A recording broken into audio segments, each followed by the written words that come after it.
Hey mamas, and welcome to the Entering Motherhood podcast. I'm your host, Sarah Marie Bilger, a wife, mom of two, VBAC mama, and doula. Join us every episode to learn from professionals, special guests, and moms just like you, ensuring that you know what you need to know and discover things that you didn't know before. I believe in you. Let's doula this, and let's navigate the transition of entering motherhood together.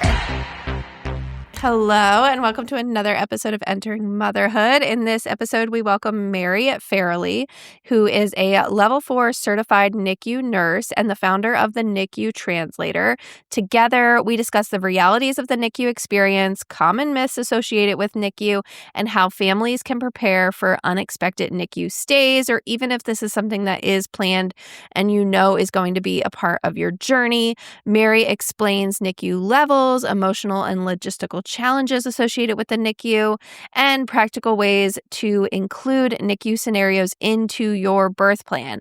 This conversation will leave you feeling empowered with the knowledge about NICU environments, communication, and advocacy during this time.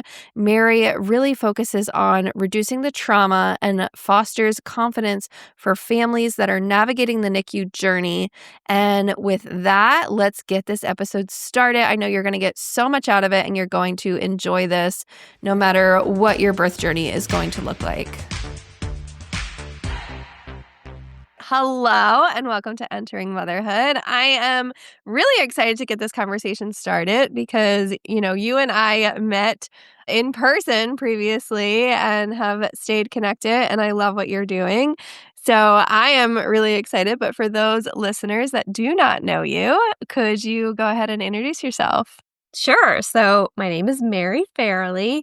I am a Level 4 certified NICU nurse. I'm a professionally trained doula and nurse educator and the founder of the NICU Translator, where I both help as a NICU doula transitioning from families one-to-one, from the transition from the NICU to home. And I also create and teach curriculum for doulas, newborn care specialists, nurses, other care professionals to better understand how to support families in the role of a NICU doula. So my passion is bringing more awareness and more joy and less trauma to the NICU experience through empowered education. Yeah, awesome. Yeah, I think this is so needed because we were kind of talking before we hit record about, how often people are going to the NICU, whether that's predetermined that that you're going to probably have a NICU stay versus it's completely, unplanned, unpredicted. You don't know that you're going to be there. And, me as a doula, I have had clients that are in the NICU and we've kind of navigated that. But also it's something that you just don't know that it's going to happen. And so let's kind of talk about what that ratio is of it's determined or not. And then also let's kind of talk about gestational age of patients that are in the NICU. Yeah, so one of the most common myths that I hear from families and doulas and anyone that is in the perinatal and postpartum space but isn't in the NICU is that the NICU is not very common, that, we don't have to think about it or prepare for it or even, touch on it at all because it's so rare. But the reality is it's about 1 in 10 babies in the United States born each year will require some type of NICU stay. And they can range anywhere from a few hours, few days, few weeks, longer, months, up to I've celebrated first birthdays before in the NICU, which is not common. But so it's about 400,000 babies in the United States each year. And another common myth that I hear is that the NICU is just for preemies. So they're only for those itty tiny babies. You kind of maybe have that image from Grey's Anatomy in your head of all these babies in boxes lined up. And prematurity is the number one reason for admission to the NICU, but it's only just over half of admissions. So the other half is term infants that just need help transitioning to life in the real world. And as you mentioned, there are some families that do know prenatally that either they're definitely going to have a NICU stay, whether it was something maybe that was diagnosed on a genetic screen or an ultrasound, or maybe they're high risk for having a NICU stay with multiples, previous NICU stays, preemies, other things going on with their own body and their own health. But for many, many, many families, it's completely unexpected, and it can happen very quickly too. It can go from, my pregnancy is chugging along, everything's going fine, no issues, and now my water breaks in the middle of the night and I'm 32 weeks. Or I had a great pregnancy, great birth, no issues, and now the baby's having a hard time transitioning, having a hard time breathing, or there's signs of an infection. So it really can feel very scary and very overwhelming, but one of my firm beliefs, values, and missions is that having a little bit of an understanding of the NICU can really help families step into this space still as an informed and autonomous parent and avoid some of those feelings of powerlessness, lack of autonomy, overwhelm. We're never going to take away the fact that NICU is a kind of an intense place with unknowns and no one really wants to be there, but there's so much that we can do, especially prenatally, to kind of think through some things to help it feel less overwhelming in case it is part of your family's birth story and birth journey. Yeah, and that's exactly what I wanna get into. I wanna kind of say, like, when we're building our birth plan, when we're kinda going over these situations, I love to talk about having options as cesareans because that could always be, an unpredicted situation and part of your birth plan, but it's good to have those things laid out and just be aware of what could potentially happen. And so I'd love to kind of dive in on the NICU side of things and what can we be putting on our birth plan, or should we have, a whole separate birth plan for if that is the route that we're going. Like you said, your water breaks at 32 weeks, or like something unpredicted happens. And, most of the time I have had, clients that are all of a sudden going into preterm labor or preeclampsia situations, things like that, that it's just resulting in, hey, look, like you aren't full term, you're most likely going to be in the NICU for a little bit. And so, what can we be kind of outlining or putting on that birth plan to prepare for these situations? Yeah. One of the first things I think to kind of talk about before we dive into the logistics of it is sometimes in birth planning, there's such a focus on like mindset and keeping yourselves, thinking positively, preparing yourselves for the best case scenarios. And I think that should be, 90% of your time during pregnancy spent. So what I like to do, I'm also a professionally trained birth doula. I like to work with my own clients and do what I call a fire drill model. So I have a daughter, she's in kindergarten. She does fire drills regularly. And it doesn't mean that they're, manifesting a fire or that because they did this, they're going to be thinking about a fire constantly. It just means that if a fire does happen, they're prepared and they're able to navigate that safely, that everyone's going to have the best possible outcome, even if this what if plan does happen. So what I usually like to think about it, we go into this like almost contingency planning sessions. You can roll in C-sections, NICU stays, all those other kind of like rare but what if scenarios into one conversation, write it all down in our birth plan, tuck it all up in a little folder and put it away. And so it's almost out of your brain because even if we're not talking about it, we're probably thinking about it.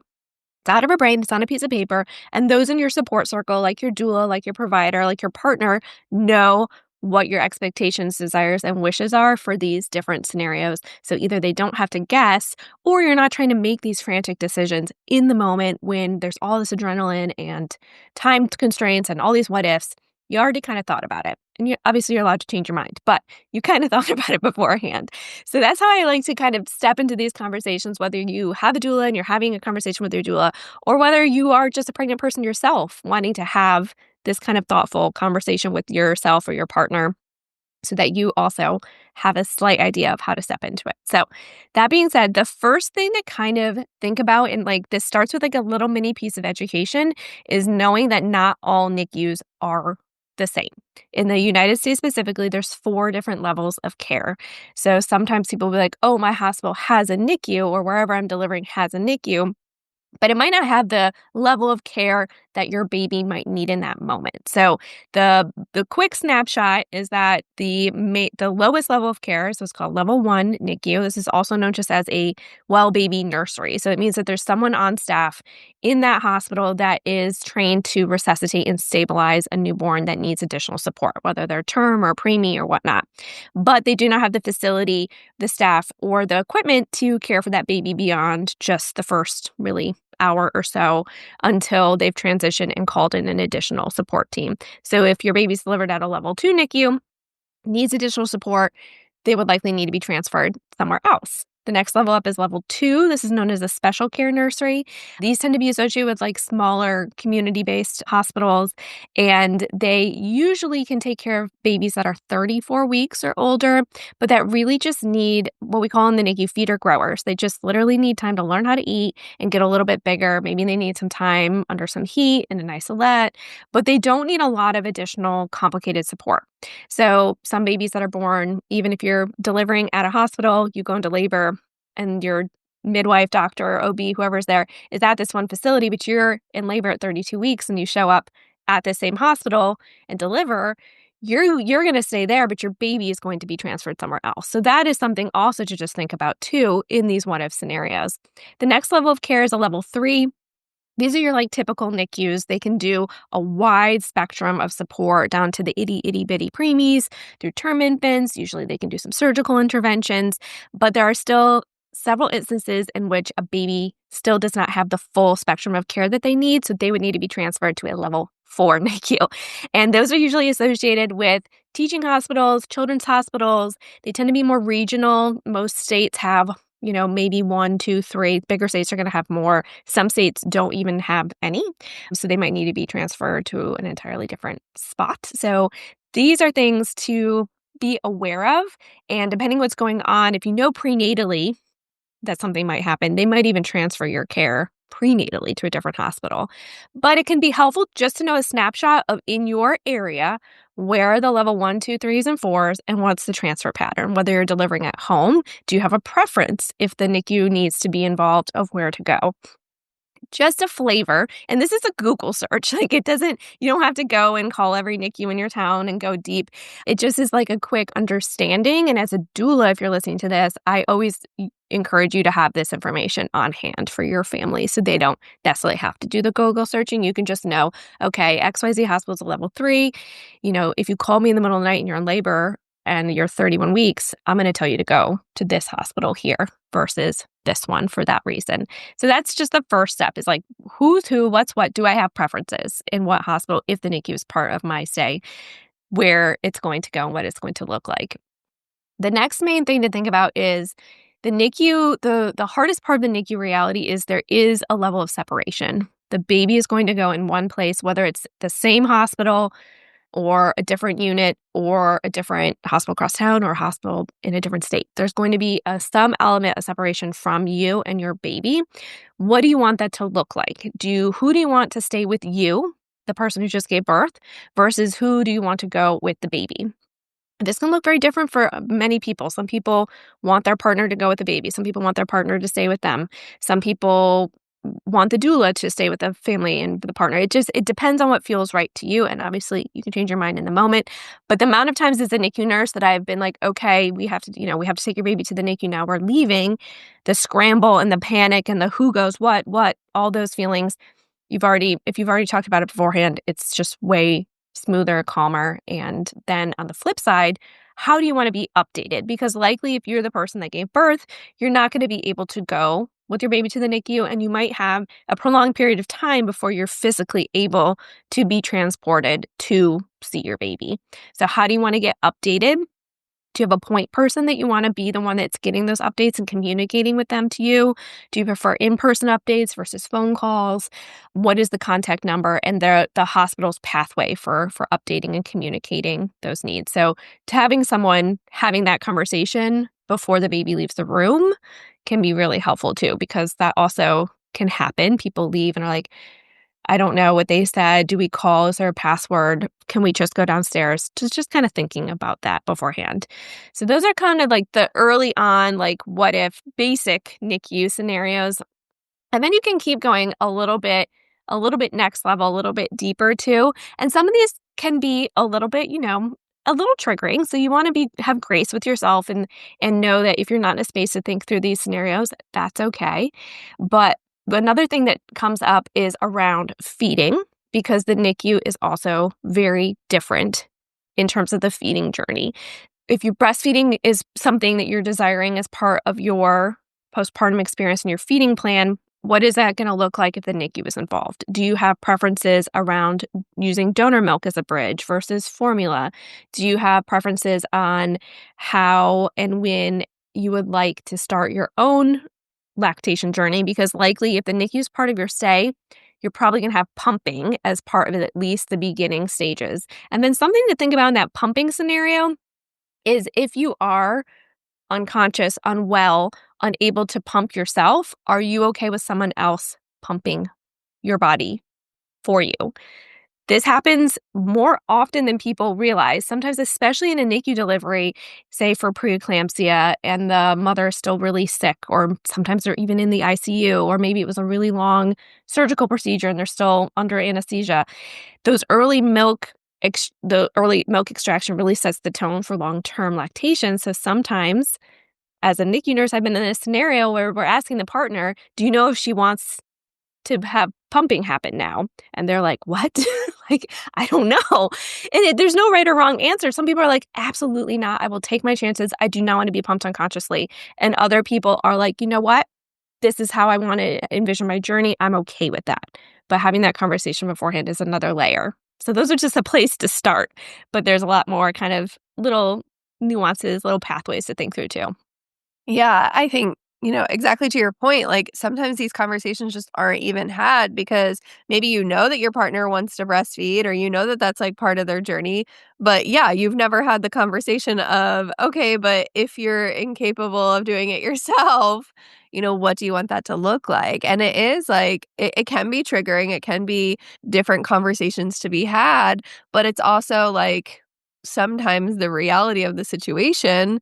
And if you want that to be a really big part of your journey, it can, delay or prolong or make it more difficult to breastfeed if you are, even if it's like a couple of hours after birth that you're not really initiating anything. So I guess I want to talk on that too. Like, how often are we even getting to hold our baby or see our baby in most situations before they have to go into the NICU?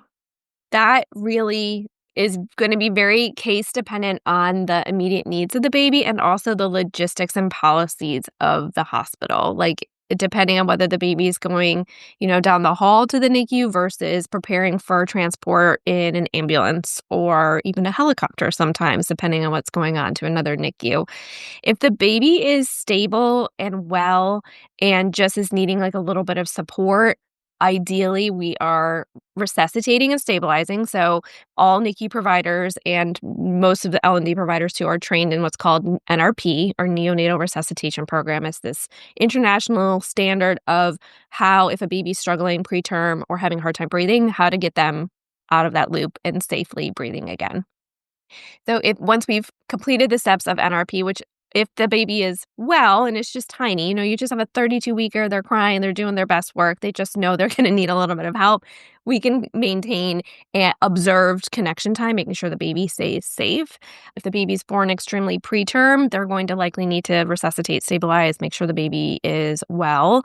And then oftentimes we'll kind of do like a drive-by wave kind of connection point with them before they're transported, because the tricky thing is balancing in those early hours bonding with the physiologic safety of the baby, right? If they're born and they're having a hard time or they're early, those hours, minutes are really impact their long-term outcomes too. So there likely will potentially be this period of separation before kind of quote normal parenting roles can kind of resume.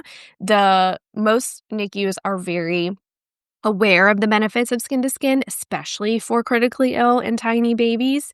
So the goal will be to be able to reunite the family with the baby in a holding and bonding connection as soon as possible. It's just going to look different. There's going to be more people that need to be involved to get the baby's tubes and wires and everything kind of stable and situated.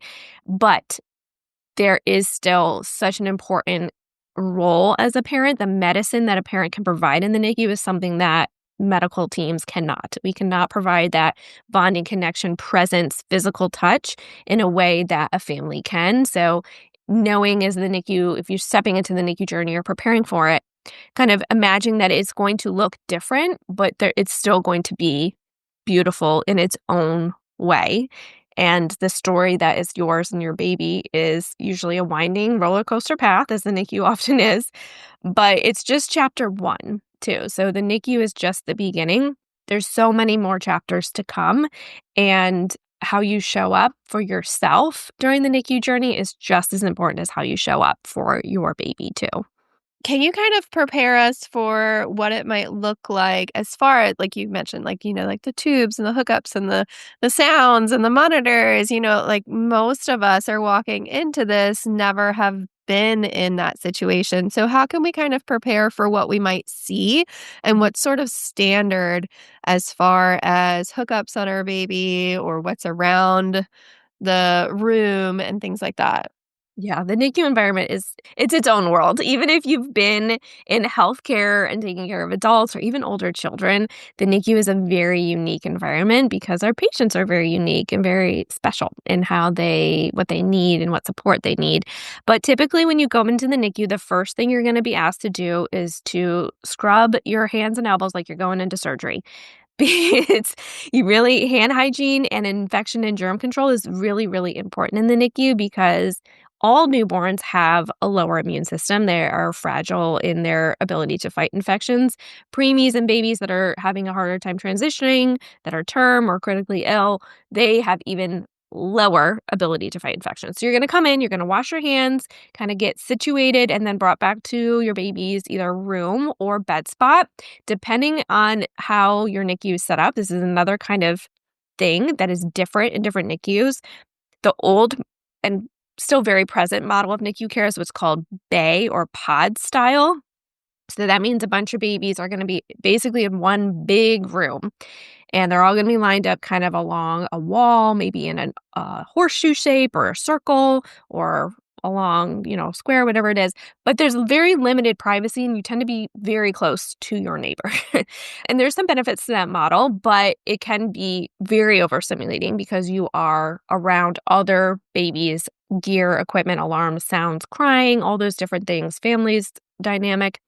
Some NICUs, especially the newer ones, are going more to private room model. So it'd be more of like a traditional hospital room where you have like a glass panel that you open and shut and close, which there's a lot of benefits to that too, but it can also be a little bit isolating because you're in a room seemingly by yourself sometimes with this fragile baby, which, there's pros and cons to both. But that's something that you might see. And depending on where and how well your baby's doing, how far they are from discharge, how much intensive care they need, they might move around the NICU too. They might start in one room or one bed spot, one style, and then as they are getting better or vice versa, needing additional support, they might move around. So that's also something to think about. Your baby literally might be in bed 11 on Tuesday and bed 42 on Thursday, and that's okay. It can feel overwhelming, but it happens. Then in the actual NICU setting, every baby basically until from the moment of admission to discharge is going to have at least a couple stickers on their chest. They're going to have two usually up near where their nipples are and then one on their belly. And this is what's reading the baby's heart rate and breathing rate or respiratory rate. And so this is something that we're using to make sure that the baby's vital signs are safe. They're also going to have a pulse oximeter, which is the same thing that if you're an adult is that clip on a finger. And a baby, we typically wrap it around their foot, sometimes on their wrist, because their little fingers are too small to put it on there. And so those three things typically stay on until you get that discharge order and that ready to go home. A lot of other babies in the NICU, one of the main reasons why babies are in the NICU, especially in the beginning, is for respiratory distress or having a hard time breathing. So there's usually going to be some type of respiratory equipment, breathing support, whether it's prongs in a nose. Sometimes we'll put a mask on their face. Sometimes they need a breathing tube in, which goes from their mouth and sits kind of in their trachea. And then all these are then attached to different machines that are helping with pressure and oxygen. And those will change depending on how old the baby is and how much support they need.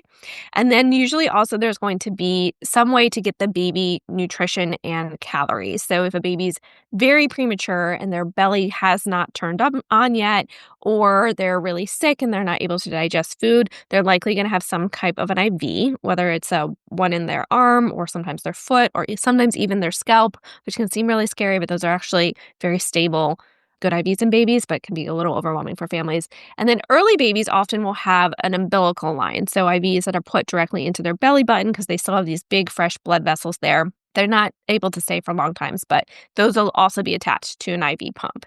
And then some other babies have other feeding support needs. So a lot of babies in the NICU as a bridge will also have a feeding tube, which is either called an OG or an NG. So OG means it goes in their mouth into their belly, and NG means it goes into their nose into their belly. And so that's usually a bridge where the belly and the digestive system can start really processing milk, but they're not needing to spend the calories and kind of coordinate that sucking and swallow breathing that is needed to take by breast or bottle, which they usually get there, but it takes a little bit of time. So there's a lot of noise. Some of those alarms sound like the sky is falling, but they're actually not. If I was someone who can go into clinical engineering, I would be like, listen, this alarm doesn't need to sound like this. This one could sound this way. But until you start to learn the patterns in the NICU, it can feel really intense. There's a lot of beeping going on. But very quickly, your nurse or who's ever the first kind of few people at the bedside should be able to give you a tour of what's on your baby and what each number and beep mean so that you know which ones are the ones that are like, okay, people are going to come to my bedside and check in on my baby, and others which are like more of like an annoying kind of alarm because there's a lot of all of them too. But it can feel really intimidating. It is an ICU, so NICU stands for Neonatal Intensive Care Unit. So sometimes people are imagining the NICU is just going to be, a well baby nursery, sunshine and rainbows, but a lot of these babies do need additional support. So it can feel very medical, but we try to bring as much of the joy and the wonder of the fact that these are tiny babies and that you are still transitioning to parenthood and this is still your baby and their birthday. We try to bring all that in as much as possible too. Awesome. So, with that, what kind of, I guess, common questions are parents having when they come into the NICU? Like you said, like, hopefully, typically your nurse is kind of showing you around, giving you a tour, telling you things. But what if they're not? Like, how can we kind of start that conversation? And what kind of questions can we be asking? Or what sort of options do we have when it comes to the NICU? Yeah. So I think the most important thing is establishing yourself as someone who is curious, collaborative, and ready to become an informed advocate for their baby. Like you're not likely taking a crash course in neonatal intensive care practice before you come into the NICU, but stepping in and acknowledging that you are someone who wants to be in that role, but also giving yourself a lot of grace. NICU parents just gave birth. They're having hormonal changes, physical changes. They're in pain. They're sleep deprived. They're all of the above. So know that if you're not ready to step into this advocacy role today, that's okay. The NICU is ready and willing when you're there. But if you're having a hard time communicating yourself, the first thing I would always say is, I am so excited to learn how to parent my baby in this space. Can you help me understand how to do hands-on care of my baby with all these tubes and wires? And it can feel a little intimidating, changing a diaper through the doors of an isolette with an IV in the hood and the wire going this way. I kind of joke with families, it's like, if you can change a diaper with this, it's going to feel like a breeze when you go home.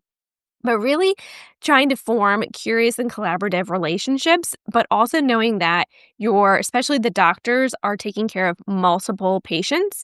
So having some questions prepared ahead of time, having time to really process and be like, okay, what do I want to know today? What are my questions? How do I want to be communicated with? So then when you're stepping into those opportunities where you have everybody in the same space, which really sometimes only happens once or twice a day, you can really be very curious and aware of what you want to accomplish as a parent and how you want to communicate that with your family. Sometimes, usually in NICUs, they'll do what's called rounds. So every 12 to 24 hours, the doctors, the nurses, nurse practitioners, dietary, RT, everybody will come together at the baby's bed spot. They talk about what happened in the last 12 to 24 hours, and they talk about what the plan of care is for the next 12 to 24 hours. So if a family can reasonably with their schedule, their own physical needs, be present for rounds, you're going to be able to have those really collaborative conversations and understand kind of the thought process behind things. Because it is sometimes, I feel like often when there's a disconnect between of what a family thinks is happening versus what the doctor or the medical team thinks is happening too. It's often just a lack of understanding both ways. The medical team doesn't understand where the family's coming from, and maybe the family doesn't understand the why behind why certain decisions are made. So usually it just means coming together and having those conversations more from like curiosity and less from confrontation, because that's how humans communicate. We want to be seen as with both sides as someone who has autonomy and deserves respectful communication. So modeling that and connecting that, usually we can create some really beautiful relationships, because the NICU, especially for a longer stay, is you really form a tight relationship as a care provider and as a family with the team. And we really need to remember at the end of the day, we're all on Team Baby. We're all there for the same plan, which is to get this baby out of the NICU and home into their family's arms and care. But it is still, healthcare is people taking care of people. So you're going to have people that have different personalities, biases, education, background, what happened on the way into work.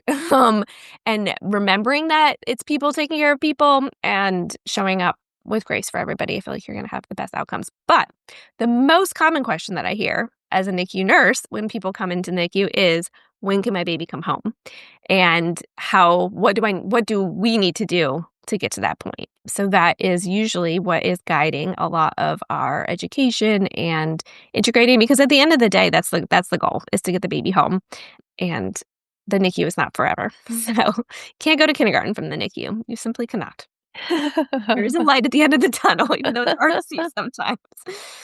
Yes. Yeah. I mean, obviously, like, I feel like we could, dig into NICU information so much, and it's different once, like, maybe you are in that situation that you are finding yourself in the NICU, and maybe you found this episode because that is your story and you want to know more, and we could like dive so deep and like have like so much information there. But let's kind of like backtrack and just say, like, for somebody who is currently pregnant or, trying to conceive, and this might be a part of their journey, what would, one final takeaway or thing that you would want them to know in preparing and feeling just a little bit more confident if this is potentially going to be a part of their journey?